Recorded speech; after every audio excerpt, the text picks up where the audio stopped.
The Arizona desert had a way of making Cease your everything equal. struggle, beast! Out here under a sun that turned armor into ovens and You'll sand not into cease razors, your struggle, it didn't beast! matter if you were human or orc noble or peasant hero or coward. The desert found everyone eventually, and when it did, it gave you the same choice it gave everyone else: die with dignity or beg for one more breath. Nathaniel Crane had been walking for 3 days when he found her. He almost didn't. The heat does things to your eyes after 40 hours without shade. Makes you see water where there's only more sand. Makes rocks look like people and people look like mirages that vanish when you blink. Nathaniel had stopped trusting his eyes somewhere around the second sunrise. But this time when he blinked hard and looked again, the shape was still there. Still green. Still too massive to be anything but what it was. An orc. Dying. Nathaniel had spent 23 years killing orcs. He'd gotten good at it too. Good enough that Queen Margaret herself had pinned medals on his chest during ceremonies he couldn't remember without tasting bile. Good enough that mothers in settlements used his name to scare their children into behaving. Eat your vegetables or Nathaniel Crane will get you. He thought it was funny once before the war ended, before he understood what it meant to be the thing children feared in the dark.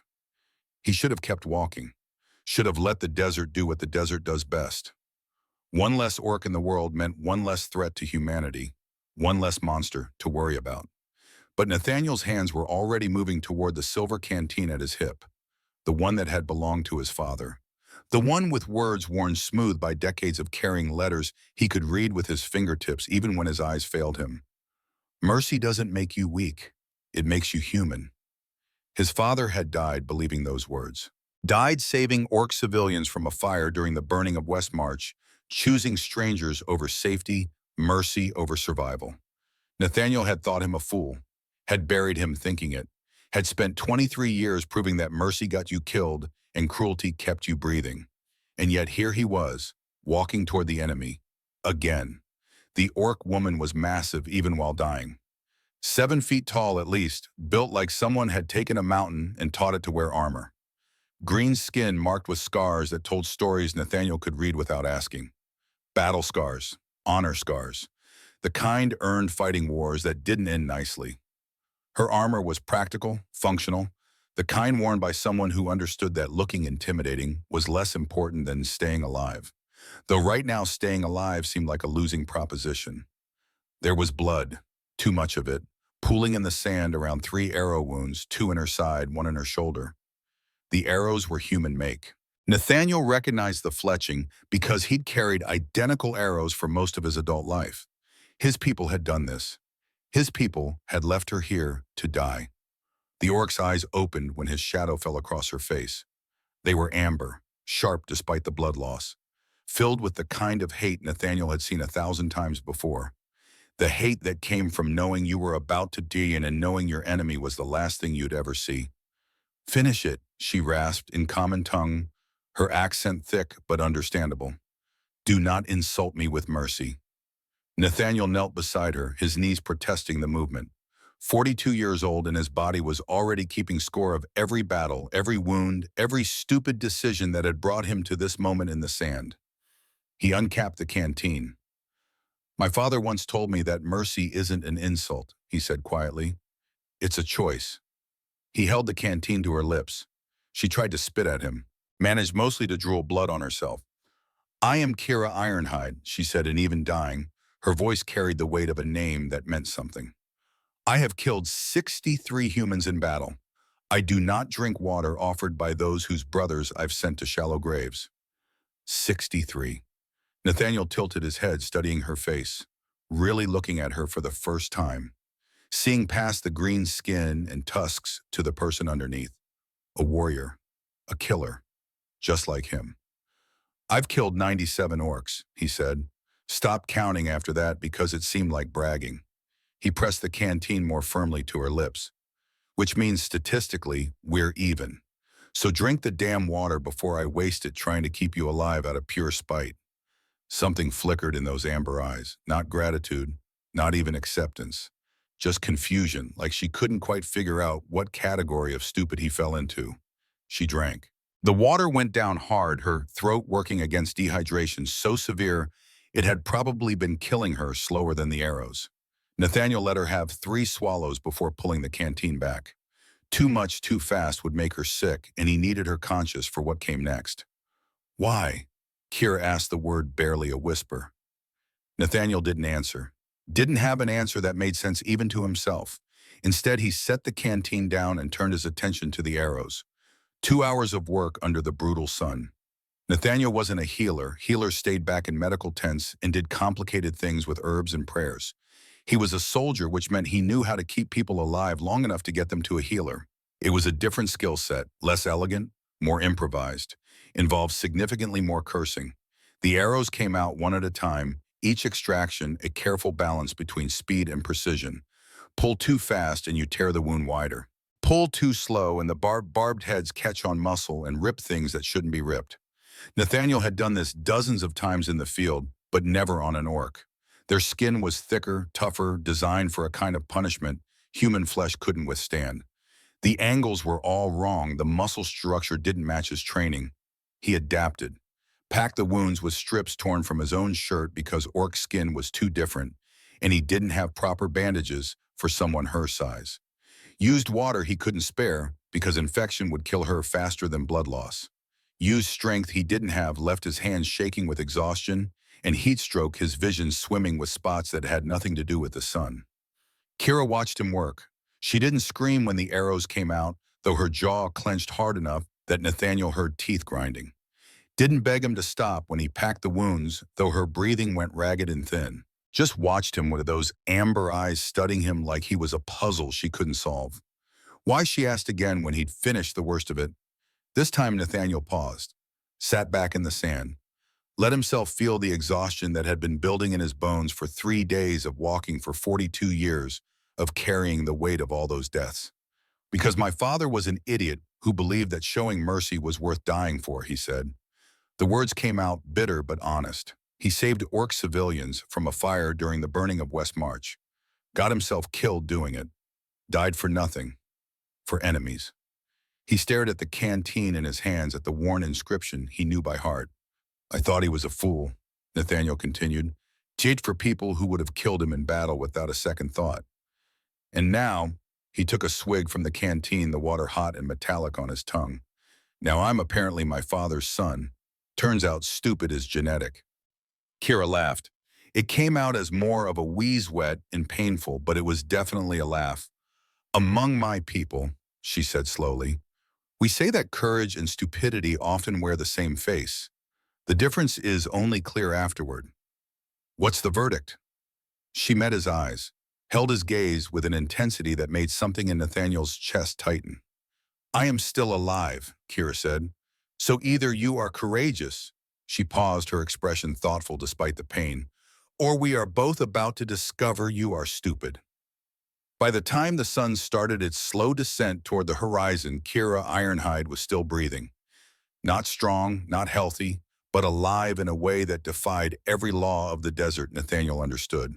He'd fashioned a stretcher from his spear and tent canvas, which meant he was now unarmed and exposed. Dragging a 7-foot-tall orc warrior through hostile territory with nothing but a knife and determination that felt more like madness with every passing hour. If anyone asked him later why he did it, he wouldn't have a good answer. Maybe the sun had cooked his brain. Maybe 23 years of war had finally broken something essential inside him. Or maybe, and this was the possibility that scared him most, maybe he was just tired of being the thing children feared in the dark. The settlement appeared on the horizon just as twilight began painting the sky in shades of blood and gold. Nathaniel saw the watchtower first, then the wooden palisade walls, then the guards who spotted them from a mile away. By the time he reached the gates, there were 12 crossbows pointed at Kira's head, and a lieutenant who looked like he'd rather shoot first and fill out paperwork later. Captain Crane, the man said slowly, using Nathaniel's old rank like a question. Like maybe the desert had conjured an apparition that just looked like their war hero. That's an orc. Excellent observation, Lieutenant, Nathaniel said. His voice came out raspy, destroyed by 3 days of heat and dust. Your tactical assessment skills remain sharp. That's an orc you're helping. Your ability to state the obvious is truly inspiring. Have you considered a career in philosophy? The lieutenant's face did something complicated. A dance between confusion and anger. and the very real awareness that he was talking to a man who'd saved the Queen's life 3 times and had medals that outweighed his sense of self-preservation. "Sir," the lieutenant tried again, his voice tight. "I need you to explain why you're bringing an enemy combatant into a human settlement instead of leaving her corpse for the buzzards like a sane person would." Nathaniel was so tired, bone tired, soul tired. The kind of tired that makes everything seem simultaneously very important and completely meaningless. "Because I found her dying in the desert," he said simply, "and I decided not to let her die. It seemed like a reasonable choice at the time." He met the lieutenant's eyes. "I'm open to feedback." "Feedback?" The lieutenant's voice climbed an octave. "Sir, you've lost your mind." "Possibly." Nathaniel shifted his grip on the stretcher, his shoulders screaming in protest. "But she's not dead, which means I haven't lost my medical skills." He took a step forward. "Get her to the healer. That's an order." "You don't have rank anymore, sir. You retired." "Then consider it a very strongly worded suggestion from a man who saved your queen's life 3 times and really doesn't want to have this conversation while suffering from heat stroke." The lieutenant hesitated, looked at Kira, looked at Nathaniel, looked at the 12 crossbowmen who were all waiting for his order to shoot or stand down. Then, apparently deciding that arguing with a legend was above his pay grade, he jerked his head toward the settlement. "Get her to the healer's tent," he ordered the guards. "But she's under guard every second. And if she tries anything—" "She can barely walk," Nathaniel interrupted. "I think humanity is safe for now." They got Kira to the healer. The old woman took one look at Nathaniel's improvised field. Medicine muttered something about miracles and shouldn't have worked, and kicked everyone out so she could do her job properly. Nathaniel collapsed on a bench outside the tent, finally allowed himself to acknowledge that every muscle in his body was screaming. His skin was peeling off in sheets. He'd probably shortened his lifespan by several years. Worth it, though. Probably. Maybe he'd figure out if it was worth it later, after he stopped feeling like death had filed for custody. "Crane!" Nathaniel looked up to find a royal messenger, the kind with too much polish on his armor and a sealed letter that meant someone important wanted something. His stomach sank. "The Queen requests your presence," the messenger said, "immediately." "Can it wait until I'm not actively dying?" She was very specific about the immediately part, sir. Of course she was. Queen Margaret the Resolute had earned her title during the Battle of Crimson Valley, where she'd personally led a cavalry charge against impossible odds and somehow survived. She was 60 now, iron-haired and sharp-eyed, the kind of ruler who could smile at you while calculating exactly how useful you'd be as a political bargaining chip. She was smiling at Nathaniel right now. He'd learned to fear that smile.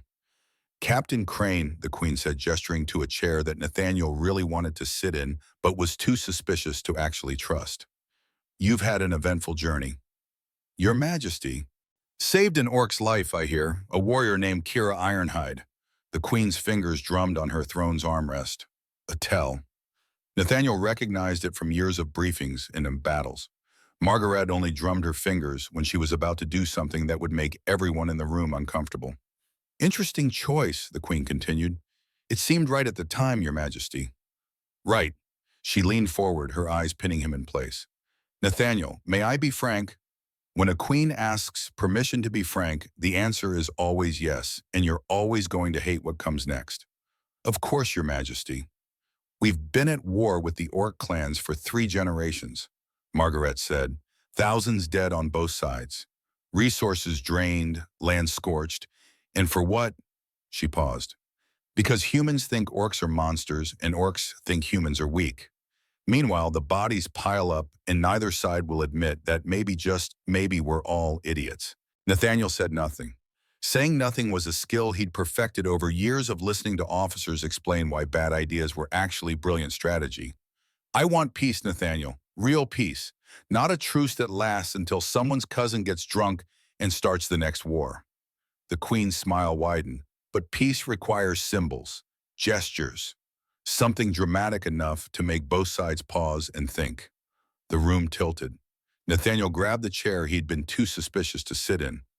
"Something like," the Queen continued, her voice gentle and absolutely merciless, "a respected human war hero marrying an orc warrior as a sign of unity between our peoples.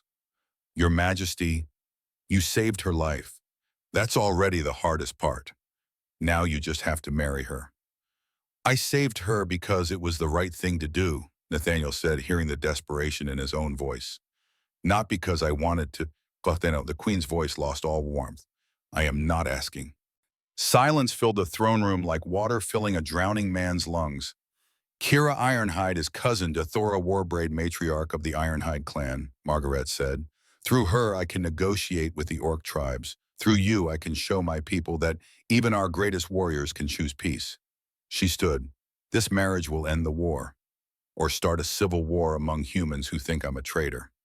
Possibly, the queen nodded, but that's a problem for tomorrow. Today's problem is getting you to agree.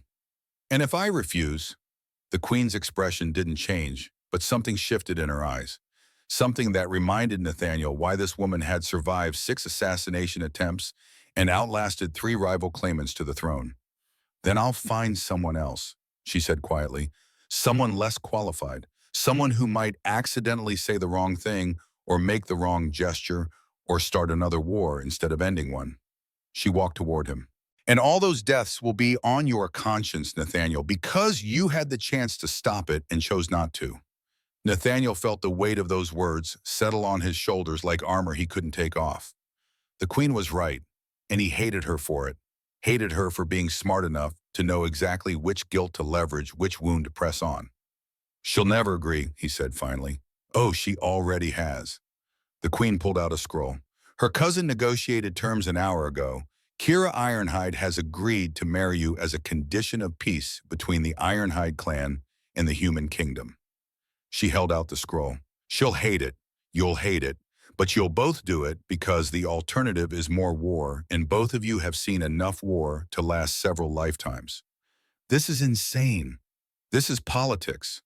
The queen pressed the scroll into his hands. The ceremony is in 3 days. I suggest you meet your bride and figure out how to not kill each other before then. She walked back to her throne. Dismissed. Nathaniel walked out of the throne room feeling like he'd been conscripted into a war he didn't want to fight, commanded by a general who didn't care if he survived. But then again, that was just another Tuesday in the army. They brought Kira to meet him in a chamber that was trying too hard to be neutral.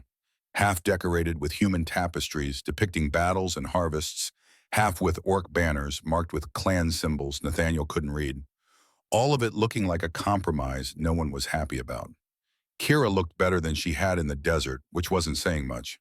She was upright, at least leaning against the wall with her arms crossed, in an expression that suggested she was mentally calculating how many humans she could kill before the guards took her down.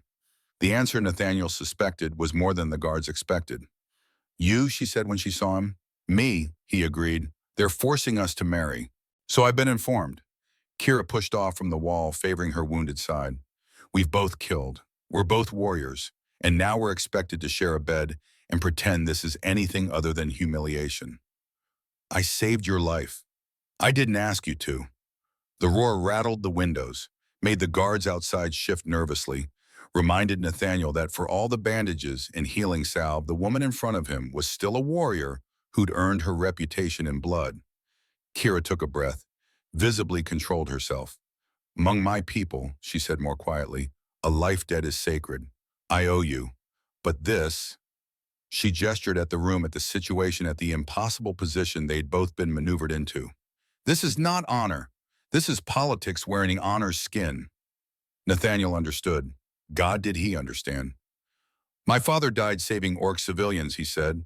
I spent 20 years thinking he was a fool, wondering why he'd throw his life away for enemies. He walked closer, close enough to see the flecks of gold in her amber eyes. I finally understood in that desert when I gave you water. When I pulled those arrows out. I wasn't trying to create some political alliance. I just didn't want to be the kind of person who lets someone die when I could save them.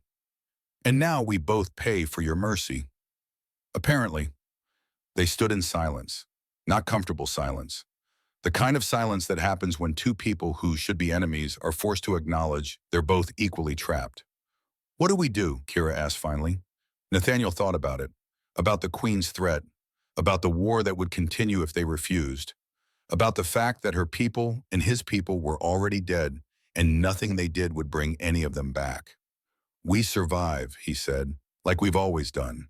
We survive and we figure it out as we go. Kira's laugh was bitter. That's a terrible plan. You got a better one. She studied him for a long moment, then shook her head. No, she admitted, which is the only reason I'm not breaking your neck right now. I appreciate your restraint. Don't. I might change my mind. The ceremony happened 3 days later on a morning that felt too symbolic. Autumn sliding into winter warmth giving way to frost, everything changing whether you wanted it to or not. Brother Aldrich performed the rites, his hands shaking so badly he nearly dropped the ceremonial rings twice. He'd survived an orc raid 30 years ago and still woke up screaming sometimes. But he was the only holy man willing to perform a marriage between a human and an orc. That took a specific kind of courage. Or maybe desperation. Hard to tell the difference sometimes. Nathaniel wore his dress uniform, the blue and silver of the Queen's Guard medals pinned to his chest like accusations. Every piece of metal a reminder of something he'd killed, someone he'd saved, some moment when courage and stupidity had worn the same face. Kira wore traditional orc ceremonial armor.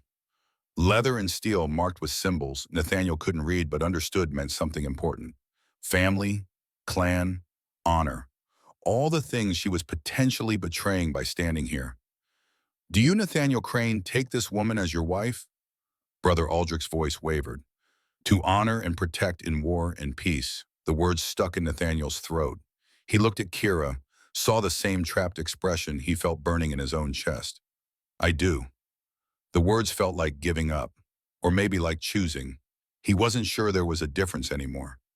Do you, Kira Ironhide, take this man as your husband to honor and protect in war and peace? Kira's jaw clenched.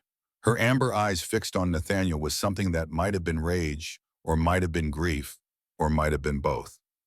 I do. The rings went on, gold bands that felt like shackles. The vows were spoken. Brother Aldrich declared them married in a voice that suggested he expected someone to object violently at any moment. Somewhere in the crowd, someone booed. Welcome to peace, Nathaniel thought. It looks a lot like war with better paperwork. The first week was a competition to see who could be more miserable in close quarters. Nathaniel won by virtue of having a smaller threshold for petty revenge. He accidentally kept scheduling meetings during times when Kira was trying to pray to her ancestors. Accidentally walked in when she was changing. Accidentally left his boots exactly where she'd trip over them in the dark. Kira accidentally kept sharpening her weapons at 3 in the morning when he was trying to sleep. Accidentally spoke only in Orcish when he asked her questions. Accidentally took up 3/4 of the bed, despite being told they were supposed to share it. They spoke only when necessary, ate meals in silence, occupied opposite sides of their assigned chambers like prisoners sharing a cell, each counting the days until parole. It was Elspeth who finally called Nathaniel out on it. His sister had always been too observant for anyone's comfort. She saw things people tried to hide, understood contexts people didn't want explained. She found Nathaniel in the palace gardens staring at nothing and feeling sorry for himself. You look like you're planning a funeral, Elspeth said, sitting beside him uninvited. Maybe I am. Who's mine, my life as I knew it? Take your pick. Elspeth was quiet for a moment, studying him with the kind of attention that made Nathaniel wish he'd learned to lie better. Tell me about Kira, she said. She's an orc. She hates me. We're married. That's the whole story. That's the summary. I want the story.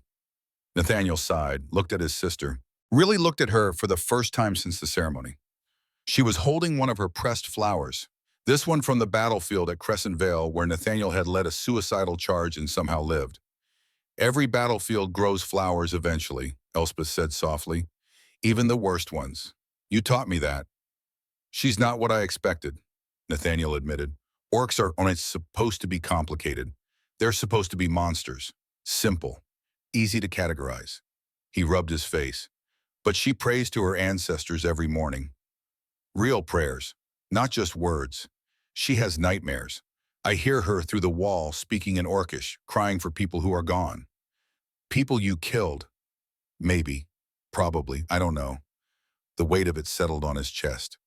I killed so many before I stopped counting, Elspeth. Any one of them could have been someone's brother, father, son. I just never had to look at their family afterward. And now you do. Now I do. Elspeth was quiet, turning the pressed flower in her hands. Do you know why I collect these? She asked. These flowers from places where you fought. To remember. To remind myself that death isn't the end of the story. That even the worst places can grow something beautiful again. She pressed the flower into his palm. You're in a terrible place right now. Both of you are. But that doesn't mean nothing beautiful can grow from it. You're an optimist. I'm a realist who refuses to give up. She stood brushing dirt from her dress. Talk to her, Nathaniel. Actually talk to her. You might be surprised what you find. Nathaniel found Kira on the battlements that night. She was standing at the edge looking out at the mountains where the Orc territories began. Her expression distant, lost in a geography of memory he couldn't map. You hate it here, he said. She didn't jump, didn't even turn. Just kept staring at those mountains like they held answers to questions she was afraid to ask. The stones are wrong, Kira said finally. Too smooth, too carefully placed. Among my people we build with what the earth gives us. Rough stone, unfinished wood. We let the cracks show because hiding imperfection is dishonest. She finally looked at him. Everything here is hidden, she continued, painted over, made to look perfect when it's not. Her eyes held his. That's humanity in general, isn't it? Very good at pretending. Is that what we're doing? Pretending. I don't know what we're doing. Kira turned back to the mountains. I just know I'm tired of fighting. You've lost family to humans, Nathaniel said carefully. I've lost comrades to orcs. We both carry ghosts. No, her voice was soft, sad. It makes us both survivors of a war neither of us started. Nathaniel pulled out the silver canteen, studied the worn inscription his father had believed in enough to die for. My father died saving orc civilians, he said. I thought he was weak. That mercy made him a fool. He held out the canteen. What do you think now?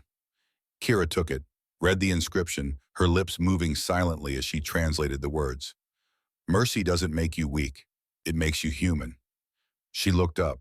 Ronick, considering orcs probably understand mercy better than you do. What makes you say that? Because I'm here. She handed back the canteen. I could have refused the marriage, started another war, died with honor. But I didn't. I chose this humiliation, this imprisonment, because I knew it would save lives. Nathaniel met her eyes. That's not weakness, he said quietly. That's the hardest kind of strength. Something shifted in Kira's expression, something raw and unguarded that crossed her face before she could hide it behind warriors of composure. My brother died fighting humans, she said. His name was Dareth. He was 17, young, stupid, thought war was glorious. Her voice cracked. He died screaming for our mother. I found his body 3 days later, half buried in mud, already picked over by carrion birds. Kira, don't. She held up a hand. Don't apologize. Don't tell me it wasn't your fault. I know whose fault it is. It's all our faults. Every human who picked up a sword, every orc who picked up an axe. We are all responsible for the bodies we've made. She clutched the canteen like it was the only solid thing in a world gone liquid and uncertain. I killed humans in battle, Kira continued. Every single one had a name, a family, a Dareth who would miss them. They stood in silence, two people carrying more weight than any spine should bear. I can't change the past, Nathaniel said finally. Can't bring back your brother or anyone else. But maybe we can change what comes next. How? I don't know. But standing here hating each other doesn't bring anyone back. It just makes more bodies. He held out his hand. Truce, he said. Not peace, not forgiveness, just truce. We stopped fighting each other long enough to figure out if this insane plan might actually work. Kira looked at his hand like it was a trap. Maybe it was.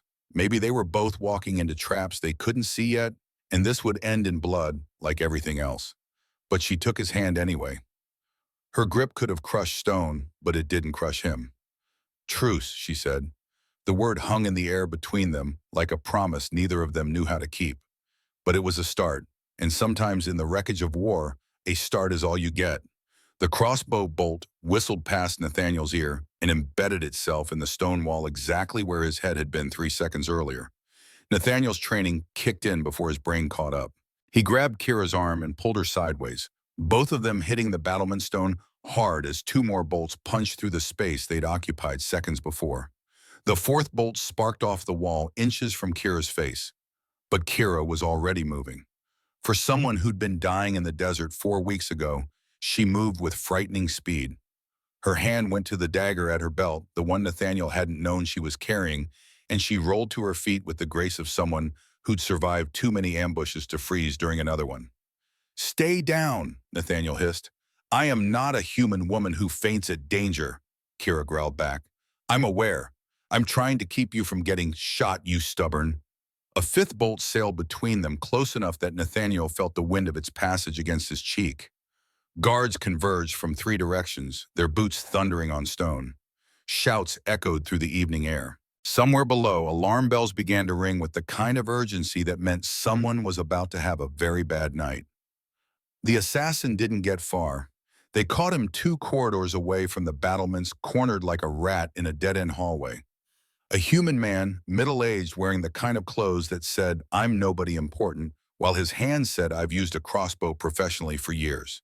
His face was twisted with hatred, so pure it looked like pain. "Monster lover," he spat at Nathaniel as the guards hauled him upright. "Traitor. You were a hero and you threw it away for a green-skinned beast." Nathaniel punched him, not hard enough to kill, just hard enough to shut him up. The man's head snapped back, blood streaming from his nose, and Nathaniel felt his knuckles split against teeth.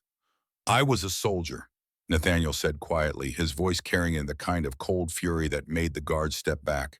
"I followed orders, killed who I was told to kill. And you know what that made me? A tool. A weapon someone else pointed at the enemy." He flexed his bruised knuckles, feeling the sting. "I'm done being a weapon," he continued. "I'd rather be a traitor who chooses peace than a hero who only knows how to kill." The assassin spat blood. "They'll never accept you," he said, his voice thick with contempt. "Either of you. Humans will always see her as a monster. Orcs will always see you as weak. You've made yourselves enemies to everyone." "Maybe." Kira stepped forward, and her shadow fell over the assassin like a storm cloud blocking the sun. She was magnificent in that moment. 7 feet of controlled violence, green skin marked with scars that told stories of survival, amber eyes blazing with something that might have been rage or might have been pity. "Or maybe we're just the first," she said. "The first bridge between two worlds that have been at war so long they've forgotten why they started." She looked at Nathaniel and something passed between them, an understanding, a recognition. "And bridges," Kira finished, "are always the hardest thing to build." They interrogated the assassin through the night, discovered he wasn't working alone.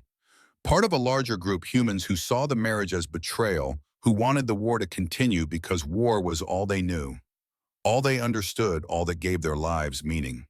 There were more of them, dozens, maybe hundreds, scattered through the settlement and beyond. Peace apparently had enemies too. By the time dawn broke over the palace walls, Nathaniel and Kira sat together in their chambers. Windows barred now, guards doubled outside their door. The assassination attempt had shaken something loose between them, the pretense that they could keep each other at arm's length, that they weren't both targets now that they weren't in this together, whether they liked it or not. "My cousin Thora sent a message," Kira said, holding a letter written in Orcish script that Nathaniel couldn't read. "There are orcs who want me dead too, who see me as weak, as a traitor to our kind." "Join the club," Nathaniel said. "We have matching death threats." Kira laughed. Not the bitter laugh from before, but something closer to real humor. The kind that bubbles up when you realize the absurdity of your situation is so complete that anger becomes pointless. "In my culture," she said, "we have a saying, the wolf that walks alone starves. The wolf that joins a pack survives. You're comparing us to wolves. Wolves are loyal, protective. They fight together." She met his eyes. "Maybe we need to stop thinking of ourselves as human and orc. Start thinking of ourselves as a pack of two." Nathaniel considered that, turned it over in his mind like a stone he was examining for cracks. "That's surprisingly optimistic," he said, "for someone who was ready to kill me a week ago. I can be optimistic and homicidal." Kira's smile was sharp. "I contain multitudes." Despite everything, the assassination attempt, the death threats, the very real possibility that someone would try again and succeed, Nathaniel found himself smiling back. You know what he said? I think this might be the best decision I've ever made. What do you mean agreeing to marry you? Saving your life? All of it. He gestured at the barred windows, the guards outside.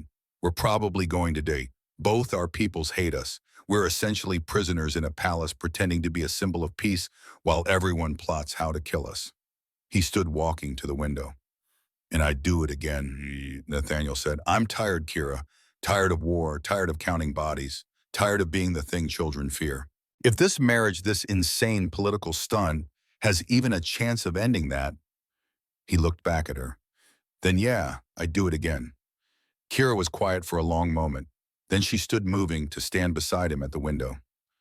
My brother Dareth believed in honor, she said softly, in fighting well and dying well. He thought that was the best an orc could hope for a good death in battle. Do you believe that? I did. She touched something at her neck, a necklace Nathaniel hadn't noticed before, made from what looked like carved bone. But standing here alive when I should be dead in that desert, I think maybe he had it wrong. She looked at Nathaniel. Maybe the best we can hope for isn't a good death, Kira said. Maybe it's a good reason to live. They stood together, looking out at a kingdom that wanted them dead and chose to survive anyway. The weeks that followed had a strange rhythm to them. Days filled with political meetings where nobles and chieftains argued about the marriage's legitimacy, while Nathaniel and Kira sat in the center of it all like exhibits in a museum. Nights spent in their chambers, the space between them gradually shrinking from opposite walls to opposite sides of the table to eventually the same couch where they'd sit in companionable silence. Kira taught Nathaniel to read Orcish. It was harder than he expected. The language had a guttural quality that human throats weren't designed for consonants that required you to reshape your entire mouth. Kira found his attempts hilarious. No, she'd say, laughing so hard she had to hold her sides. You sound like you're choking on a rock. Here, listen. She'd demonstrate and Nathaniel would try again and she'd laugh again, and somewhere in all that laughter, they forgot to be enemies. Grunt, Kira's bodyguard, who communicated entirely through hand signs and aggressive eyebrow movements, started teaching Nathaniel basic Orcish sign language. Not because Nathaniel asked, but because Kira requested it. A small gesture that meant more than Nathaniel knew how to express. At night, when she thought he was asleep, Kira would sing songs in Orcish that Nathaniel couldn't understand but felt in his chest anyway. Haunting melodies about ancestors and battles about honor, and loss about warriors who died well, and the families who mourned them. Her voice was beautiful in a way that made his throat tight, raw, and powerful, and carrying harmonics that seemed to vibrate in his bones. He never told her he was listening, didn't want her to stop. And when Nathaniel had nightmares, the same ones he'd been having for 23 years, dreams of battles and blood, and the faces of the orcs whose names he'd never learned, it was Kira who woke him. Not with violence or alarm, but with a hand on his shoulder. Solid, real, anchoring him back to a present that wasn't drenched in old blood. You were screaming, she'd say simply. Sorry, I'll try to be quieter about my trauma. Don't apologize. She'd sit on the edge of his bed, this massive warrior woman, making the furniture creak under her weight. We all carry ghosts. The only difference is how loud they are. Small things, tiny gestures, building something neither of them had words for yet. But the world outside their chambers wasn't interested in small gestures. Human servants refused to serve Kira, leaving meals on the floor like she was a dog. Orc warriors visiting for trade negotiations would spit at Nathaniel's feet when they passed him in corridors. Whispered insults followed them everywhere. Deliberate isolation, the slow, grinding cruelty of people who couldn't kill you but could make sure you knew you weren't welcome. 3 weeks after the first assassination attempt, Kira handled it with a grace that stunned Nathaniel. A human servant, young barely out of boyhood, stood in their doorway with a tray of food. His hands were shaking so badly the dishes rattled. I'm sorry, he stammered, looking at the floor. I'm supposed to serve you, but my sister was killed by orcs. I can't. I'm sorry. Kira rose from her chair. The boy flinched. What was your sister's name? Kira asked gently. Margaret. She was 14. Margaret. Kira said the name like a prayer. I am sorry for your loss. War takes from all of us. She took the tray from his hands, carefully making sure not to touch him. Thank you for bringing this. I know it was not easy. The boy fled. Nathaniel, who watched Kira set the tray down, saw her hands trembling slightly. You didn't have to be kind to him, he said. Yes, I did. She sat heavily. Because someone has to be the first to choose kindness over hate. And if not us, then who? It was in that moment that Nathaniel realized he was falling in love with her. Not because she was beautiful, though she was, in a way that had nothing to do with human standards of beauty and everything to do with strength and presence, and the way she carried herself like a force of nature wearing skin, but because she was trying. Against every instinct, every justified anger, every reason to give up and go home. She was trying to build something better. He didn't tell her, wasn't sure how, wasn't even sure she'd want to hear it. So instead, he tried harder too, learned more Orcish, asked about her culture, her beliefs, her family, listened when she talked about Dareth, not just about his death, but about his life, about a 17-year-old orc who sang off-key and tried to befriend a wolf cub and practiced with his axe until his hands bled because he wanted to be a hero. Week turned into weeks. Weeks turned into something approaching a routine. And then 8 weeks after their wedding, everything shattered. Dinner was quiet, peaceful almost. Kira had made a traditional Orcish stew that Nathaniel was learning to enjoy, despite its tendency to fight back.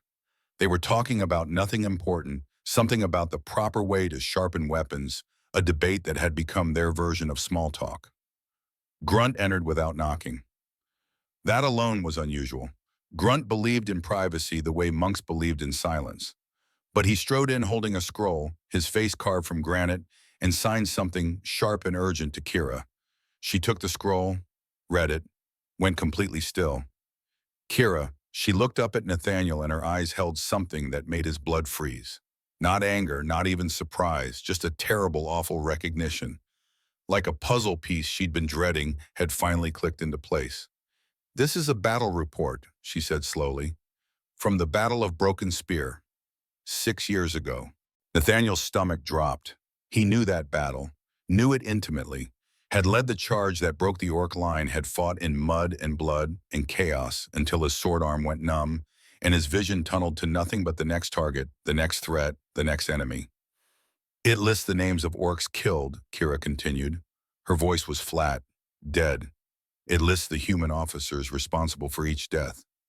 Kira, she read directly from the scroll, Captain Nathaniel Crane. Each word fell like a stone. Killed Dareth Ironhide. Age 17. Single axe wound to the chest. Died instantly. The room went silent. Nathaniel couldn't breathe, couldn't think. The universe had narrowed to Kira's amber eyes wide with a grief so absolute it looked like death itself. You killed my brother, she whispered. I didn't know. You killed my brother.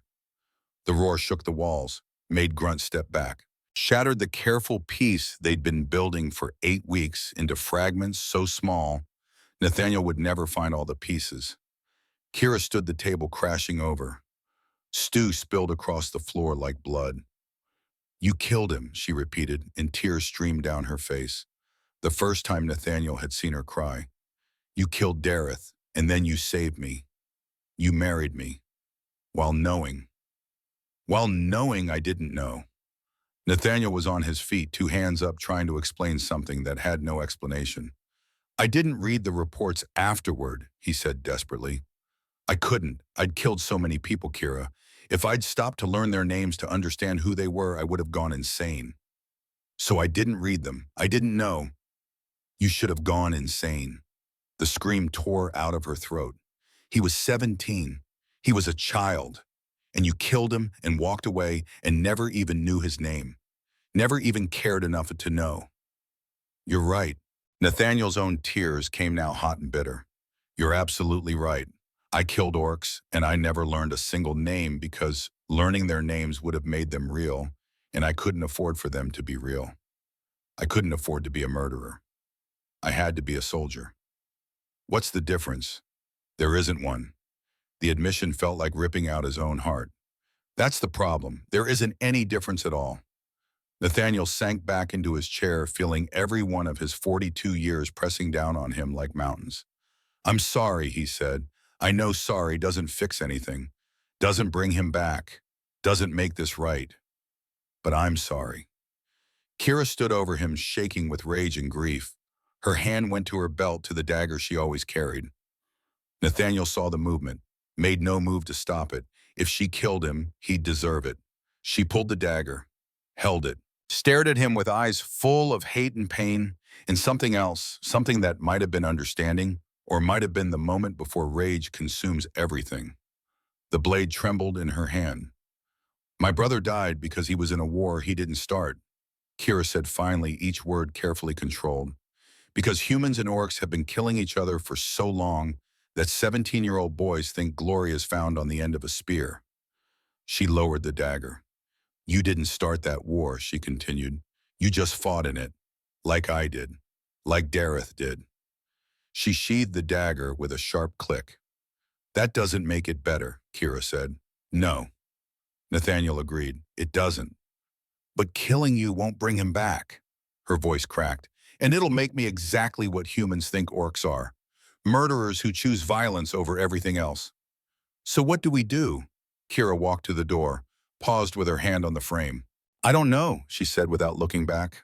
I need time, space. I can't look at you right now and not see Dareth dying. I understand. Do you, she laughed bitter and broken. Do you really? Because I don't understand anything anymore. She left.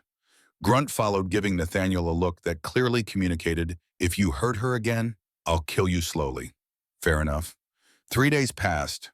3 days of Kira refusing to see him, speak to him, acknowledge his existence.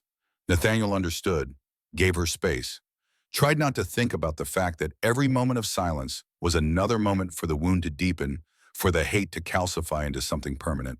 He spent the time in the palace library reading battle reports he should have read years ago, learning the names of the orcs he'd killed, giving them identities in his memory, even though it came too late to matter. Thorax Steelfang, age 32, 3 children. Magra Bloodtusk, age 40. Clan Healer, Dareth Ironhide, age 17. Wanted to be a hero.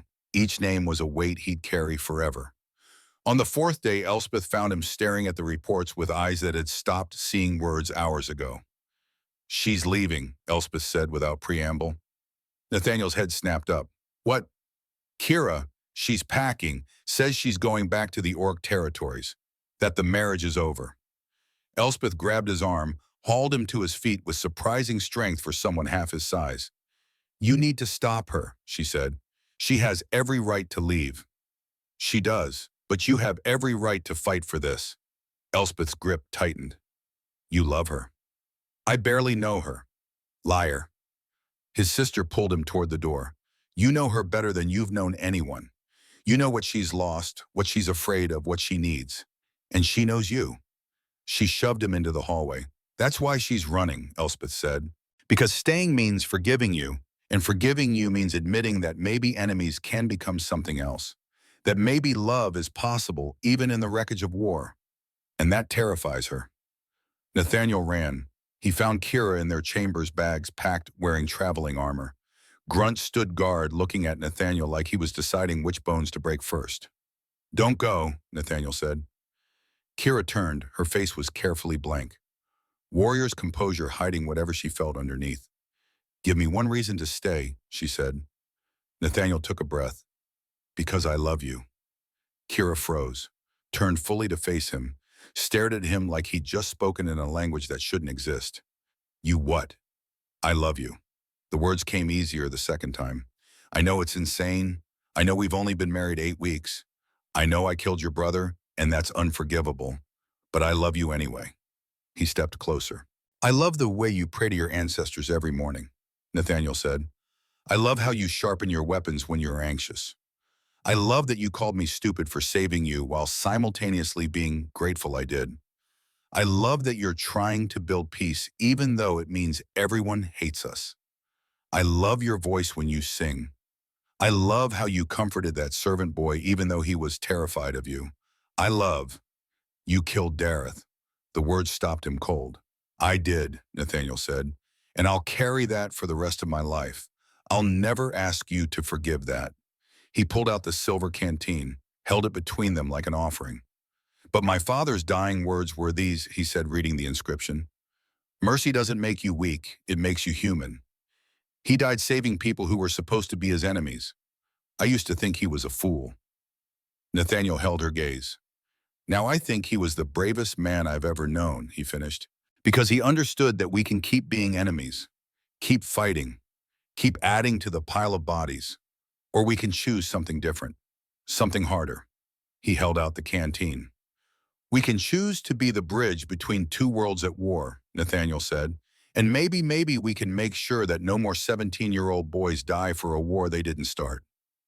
Kira took the canteen, held it, studied the inscription like it held the answer to a question she hadn't asked yet. I will always miss my brother, she said finally, her voice barely above a whisper. Always mourn him. Always wish you hadn't been the one. I know. But you're right. She looked up, and her amber eyes were wet with tears that hadn't fallen yet. About the war, about the bridge. She pressed the canteen back into his hands. About choosing something different, she finished. So you'll stay. I'll stay. Kira's voice was stronger now. Not because I've forgiven you, but because staying is harder than leaving. And I've never walked away from hard things. She met his eyes. Your father was right, she said. Mercy doesn't make you weak, it makes you human, or orc, or whatever we're becoming. Nathaniel pulled her into a hug. She resisted for half a second, her body rigid with all the grief and anger and confusion still churning inside her. Then she melted into it, her massive frame shaking with sobs she'd been holding back for days. I hate you, she whispered against his shoulder. I know. I hate that I don't hate you enough to leave. I know, I hate that you're making me hope this might actually work. I know, Nathaniel held her tighter. I hate it too. Hope is terrifying. They stood like that for a long time. Two people who should be enemies learning how to be something else entirely.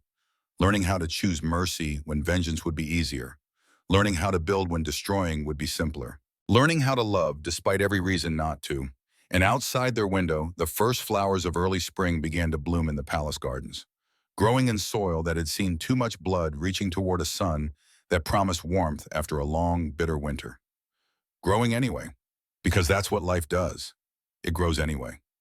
The throne room had never felt so much like a battlefield. Queen Margaret sat in judgment, her iron gray hair pulled back severe and unforgiving, her expression carved from the same stone that built the palace walls. To her right stood the human nobles, lords, and ladies in silk and velvet, their faces masks of polite disgust. To her left, the orc chieftains, warriors in leather and steel, their tusks filed sharp, their eyes burning with barely controlled rage. And in the center of it all, Nathaniel and Kira stood together. It had been 4 weeks since Kira chose to stay. 4 weeks of careful reconstruction, of learning to exist in the same space without the ghost of Dareth standing between them like a wall they couldn't climb. 4 weeks of slow progress towards something that might eventually resemble peace. The Queen had summoned them this morning with a message that said simply, it's time. Time for what Nathaniel hadn't known. Now standing in this room that smelled like old anger and new accusations, he understood. Time for judgment.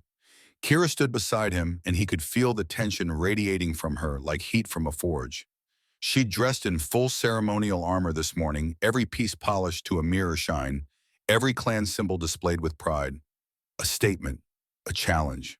I am Kira Ironhide, and I do not bow. Nathaniel had matched her with his dress uniform, every medal earned in blood pinned to his chest. Two warriors refusing to apologize for what they were choosing to become. We are here.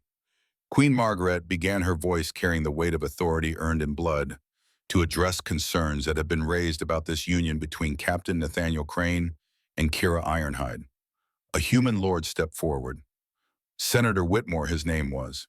Nathaniel recognized him from political functions, a man who smiled with too many teeth and spoke with a voice like poisoned honey.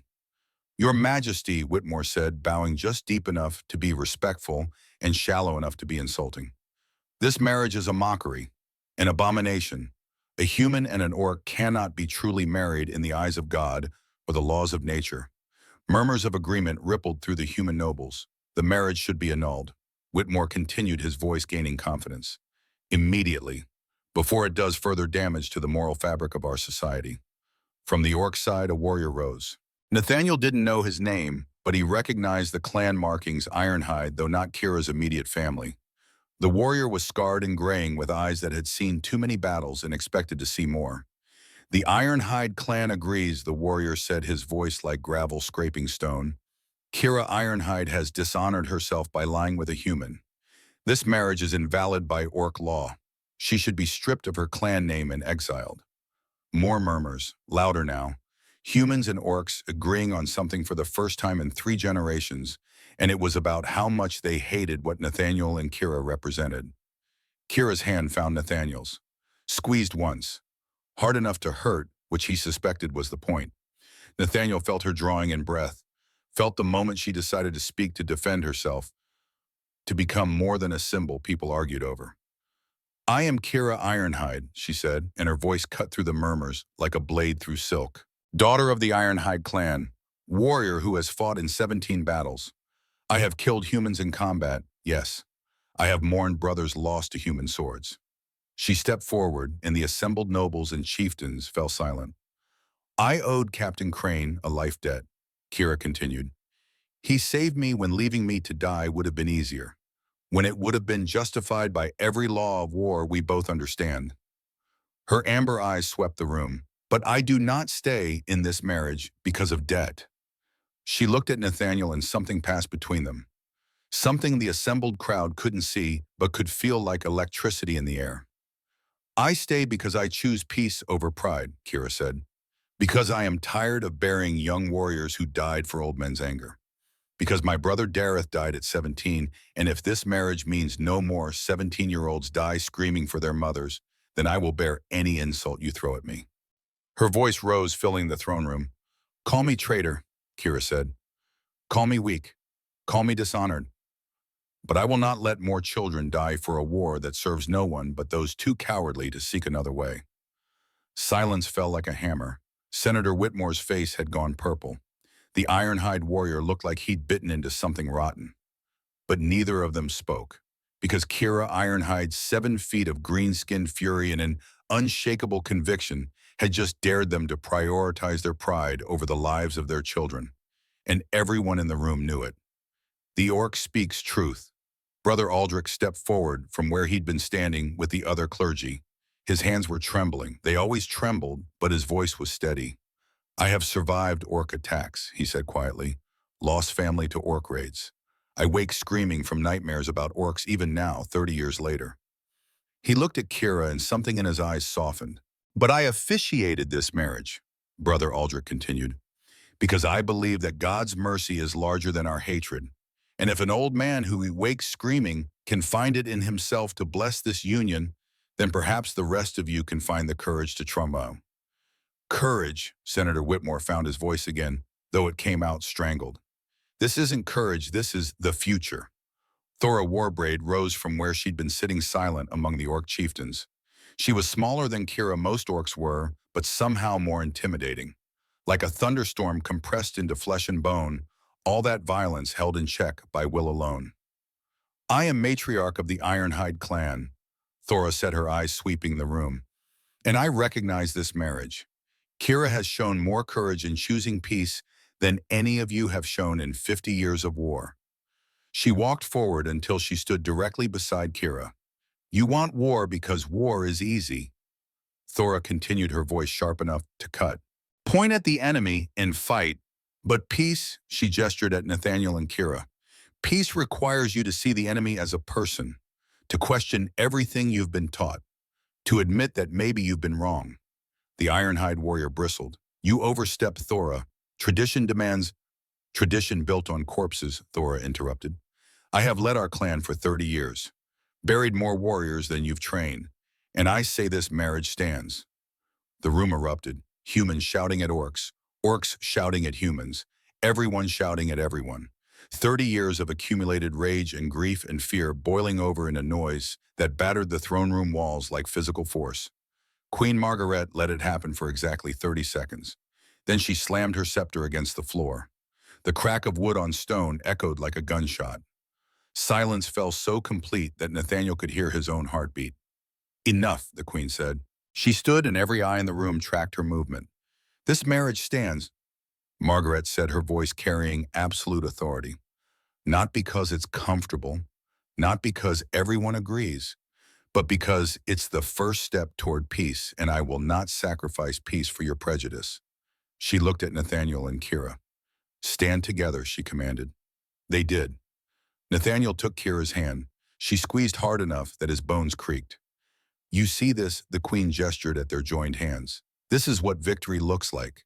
Not armies clashing, not territories won, but two people who have every reason to hate each other choosing something else. She turned back to the assembled nobles and chieftains. That's bravery, Margaret said. That's honor. That's what I want my kingdom to stand for. Senator Whitmore tried one more time, his voice desperate.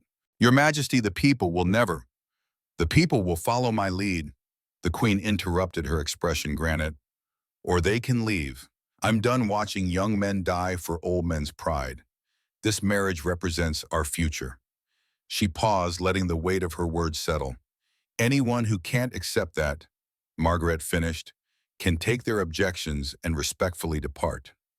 Whitmore's mouth opened, closed.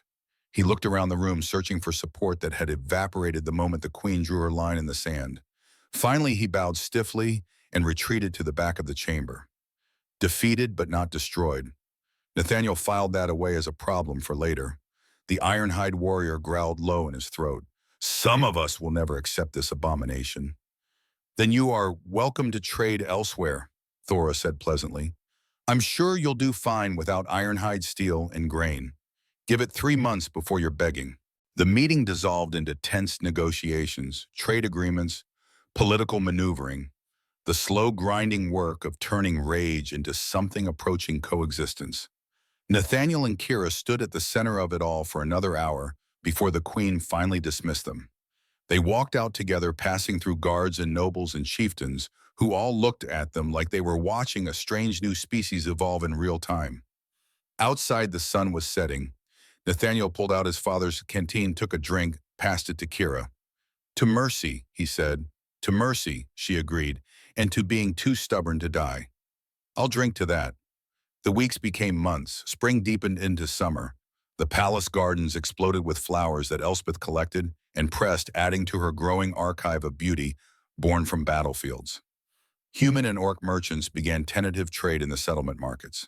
Children from both species played together in the streets, their parents watching with expressions caught between hope and terror. And Nathaniel and Kira learned each other. Not the surface learning of those first 8 weeks, but the deeper knowledge that comes from choosing someone every day. From waking up beside them and deciding again that this is worth fighting for. Kira taught Nathaniel the songs she sang to her ancestors. Not just the melodies, but the meanings behind them. Stories of warriors and lovers of honor and sacrifice, of the delicate balance between strength and mercy that defined what it meant to be truly orc. Nathaniel taught Kira to play chess. She was better at it than he expected, seeing patterns he missed, sacrificing pieces with the kind of strategic ruthlessness that made him grateful she was on his side. They trained together in the practice yards, and Nathaniel learned that fighting beside her was different from fighting against her. Learned the rhythm of her movements, the tells, before she struck a way she favored her left side because the arrow wound still ached when it rained. Grunt continued teaching Nathaniel sign language, his lessons becoming increasingly complex until Nathaniel could hold entire conversations without speaking. The first time he signed something that made Grunt actually smile, Kira laughed so hard she had to sit down. What's so funny? Nathaniel demanded. You just told him his mother fights like a drunk bear, Kira managed between gasps, in the most respectful way possible.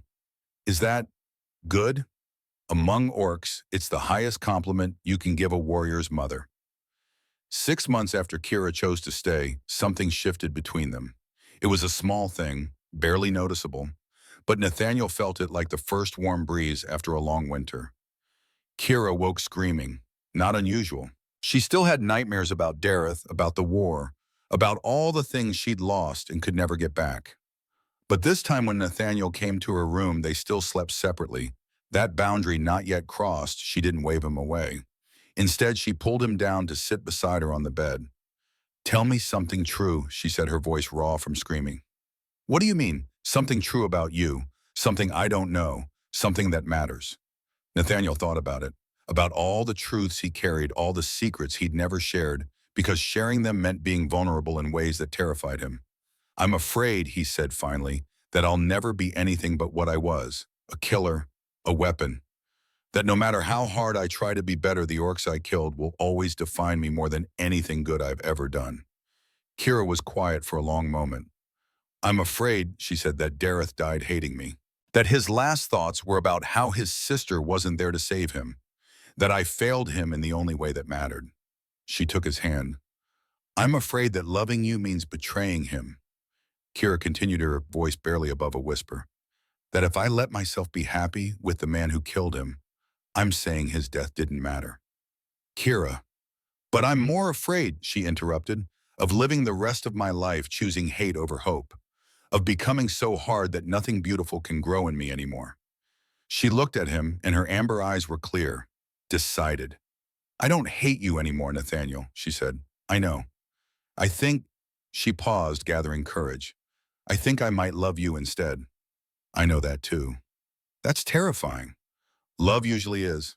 Kira kissed him, not tentatively, not uncertain, but with the same decisive commitment she brought to everything full force, no hesitation, choosing him the way she'd chosen to stay, the way she'd chosen the peace over pride. Nathaniel kissed her back, and for the first time since the desert, since the arrows, since the impossible marriage that had brought them together, something felt completely right. They made love that night, not frantically, not desperately, but slowly learning each other's bodies the way they learned each other's minds, with patience and curiosity, and the kind of tenderness that comes from understanding how fragile connection is, how easily it can shatter. Afterward, they lay tangled together in sheets that smelled like both of them, like the blending of two worlds that shouldn't fit but somehow did. We should probably tell someone, Nathaniel said. Make it official. Kira laughed against his chest. Make what official? That we actually like being married, that the political stunt became real. Something like that. Let them figure it out on their own, Kira said. She traced patterns on his skin, orc symbols he couldn't read but felt might be important. For now, this is just ours. 3 months later, they traveled to the orc territories. A diplomatic mission to negotiate trade routes and border agreements. Small party, 6 humans, 6 orcs, all of them carefully selected for their willingness to work together instead of immediately trying to kill each other. It should have been routine. The ambush came in a canyon 2 days from the orc settlements. Professional, coordinated, a mix of human and orc attackers working together because apparently extremism made strange bedfellows. They poured from the canyon walls like water crossbow bolts and arrows filling the air, a charge from both sides designed to overwhelm and destroy. Defensive circle, Nathaniel shouted. But Kira was already moving. She drew her axe's twin blades marked with her clan symbols balanced perfectly for her hands and became something magnificent. 7 feet of controlled violence, green set in, skin flashing in the sunlight, amber eyes burning with the kind of focused fury that came from protecting what you loved. An attacker charged Nathaniel from his blind side. Kira's axe took him in the chest before Nathaniel even saw him coming. An archer drew on Kira from the canyon rim. Nathaniel's sword cut the arrow mid-flight, the shaft spinning away harmless. They moved like they'd trained together for years instead of months, like they could read each other's minds, like they were less 2 people and more one being with 4 arms and perfect synchronization. Left, Kira shouted. Nathaniel dropped, felt the spear pass over his head, rolled, and came up with his blade, taking the spearman in the gut. Behind you. Kira spun both axes, moving in a pattern too fast to follow, and 2 attackers fell before they could close. The battle lasted maybe 10 minutes. Felt like hours. When the dust settled, 12 attackers lay dead. 3 guards were wounded but alive. And Nathaniel and Kira stood in the center of it all, breathing hard, covered in blood that mostly wasn't theirs. Grunt approached, signing something elaborate. Kira laughed. Real, genuine laughter. What did he say? Nathaniel asked. She wiped blood from her axe. He says we fight like orcs. Her smile was radiant, which coming from him is the highest compliment possible. She looked at Nathaniel and something in her expression shifted, softened. You saved me, she said, wonder in her voice. You saved me first. This is going to become a competition, isn't it?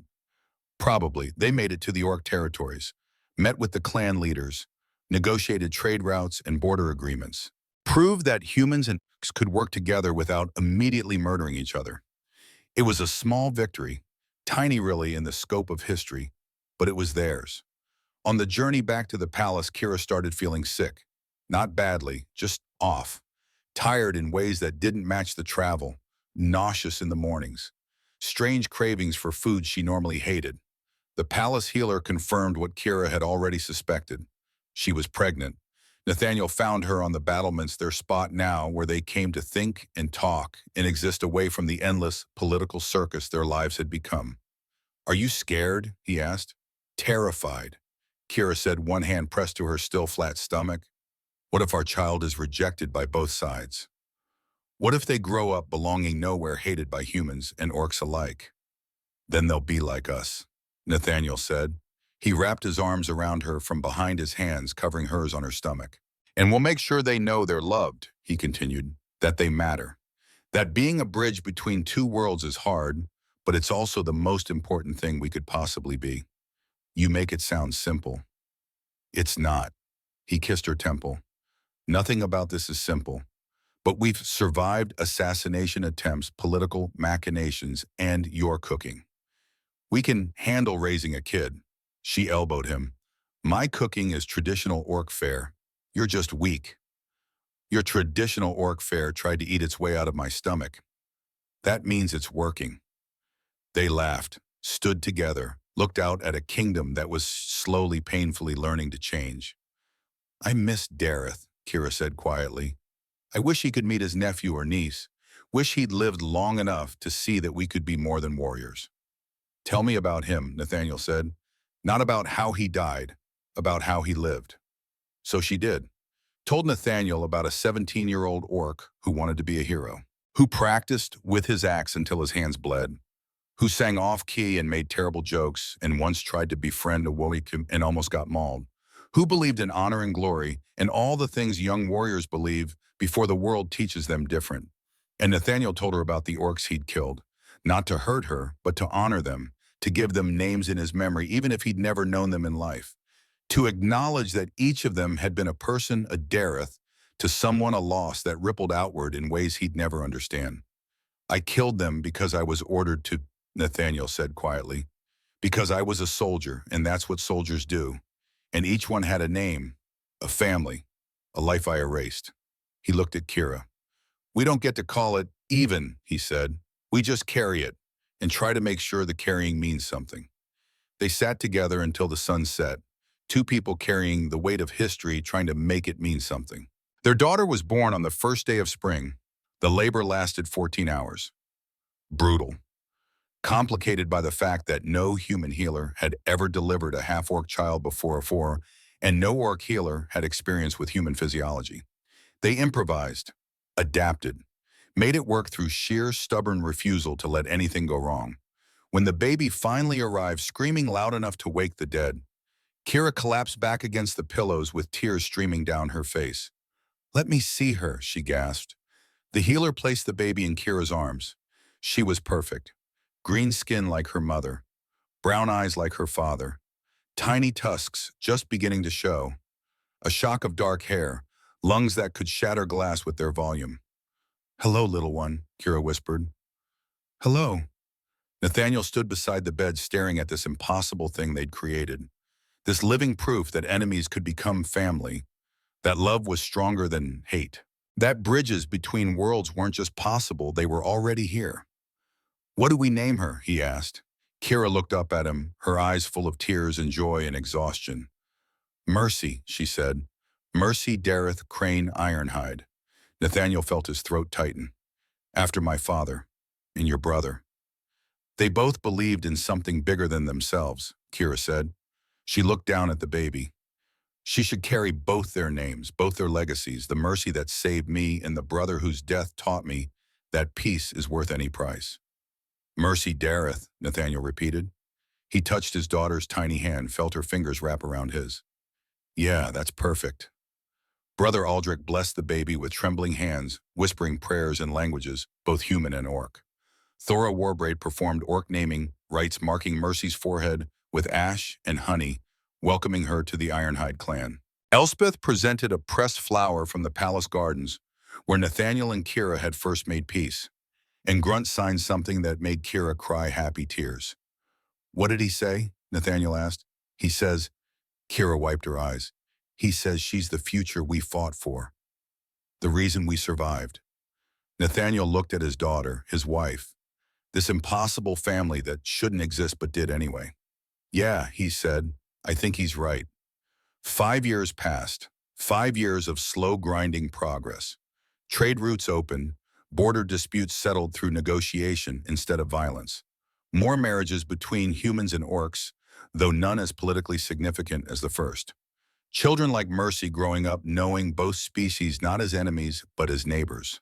It wasn't perfect, there were still attacks, still extremists on both sides who rejected peace, still prejudice and fear and hatred that wouldn't die just because you wanted it to. But it was better, and better was enough. Mercy was 5 years old now, a whirlwind of green skin and brown eyes and opinions about absolutely everything. She had her mother's strength and her father's strategic mind, which meant she could orchestrate playground rebellions with terrifying efficiency. Nathaniel and Kira stood in the palace gardens, watching their daughter play with a group of human and orc children. The first generation that would grow up seeing both species as normal, as family. "We did it," Kira said softly. "Did what? Survived. Built something. Made it matter." She leaned against him. "I still miss Dareth. Still wish he'd lived to see this." "I know." Nathaniel wrapped an arm around her shoulders. "But I think he'd be proud that his name lives on in her. That his death wasn't meaningless." He pulled out his father's canteen, battered now, dented from assassination attempts and battles and 5 years of constant carrying. The inscription was almost invisible, rubbed away by time and use. But he knew what it said. "Mercy doesn't make you weak," he recited. "It makes you human," Kira finished, then smiled. Or orc, or something new entirely. They watched their daughter, watched her laugh with children who would never know war the way they had watched the first seeds of peace take root in soil fertilized by too much blood. Mercy ran up to them, flushed with exertion and excitement. She held out something made of flowers, a crown woven from human roses and orc blood, blooms plants that shouldn't grow together but somehow did in her small hands. "For you, Mama," she declared, plopping it on Kira's head. "Because you're the best mama ever, even if you make weird food." Kira laughed, tears in her eyes. "Thank you, little warrior." Mercy pulled out a second crown. "And Papa, this is for you, because you teach me that being strong means helping people, not hurting them."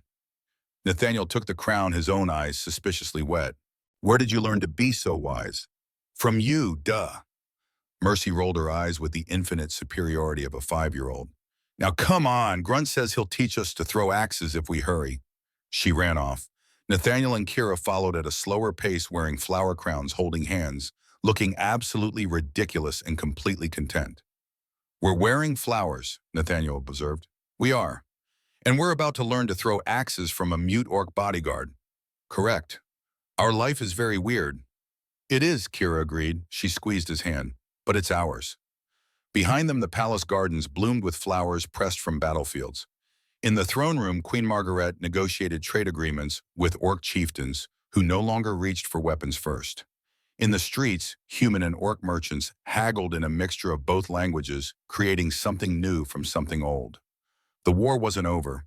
Wars that lasted 3 generations don't end cleanly. There were still skirmishes at borders, still extremists on both sides who rejected peace, still children being taught to hate. But there were also children like Mercy. Nathaniel looked at the silver canteen one last time. Then he knelt down as Mercy came running back, her friends trailing behind her like a comet's tail. "This was your grandfather's," he said, handing it to Hirmiter. "He died believing that mercy doesn't make you weak, that it makes you human." Mercy turned the canteen over in her small hands, studying the worn inscription. "But I'm not just human," she said, touching her green skin. "I'm orc too." Kira knelt beside Nathaniel and they both looked at their daughter. "You're both," Kira said, "and that makes you strong in ways neither of us could be alone. You're the bridge we built, the proof that impossible things are possible." Mercy considered this with the seriousness only children can muster when confronting big truths. I think, she said finally, I want to be the kind of strong that helps people, like you taught me, Papa. She looked at Kira. And brave like you, Mama. The kind of brave that chooses hard things because they're right. Then you'll be exactly who you're supposed to be, Kira said, pulling her into a hug. Our impossible miracle. They walked together toward the training yard, a family that shouldn't exist that defied every law of history and prejudice and hatred. A family that chose each other, that chose peace, that chose mercy. The sun set over the palace gardens, painting the sky in shades of gold and crimson.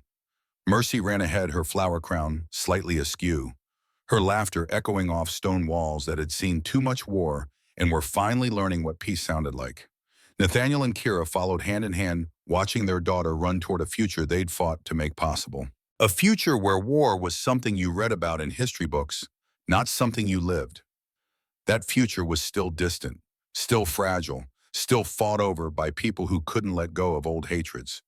But it was coming, slowly like water carving stone, like flowers growing on battlefields, like mercy making us human, or orc, or whatever we're becoming when we choose love over hate. And in that moment, watching Mercy play with children of both species, seeing the flower crowns they'd woven together, hearing their laughter mix into something new and beautiful, Nathaniel understood what his father had known all along. That mercy wasn't weakness. It was the bravest thing you could choose. And sometimes, just sometimes, it was enough to change the world.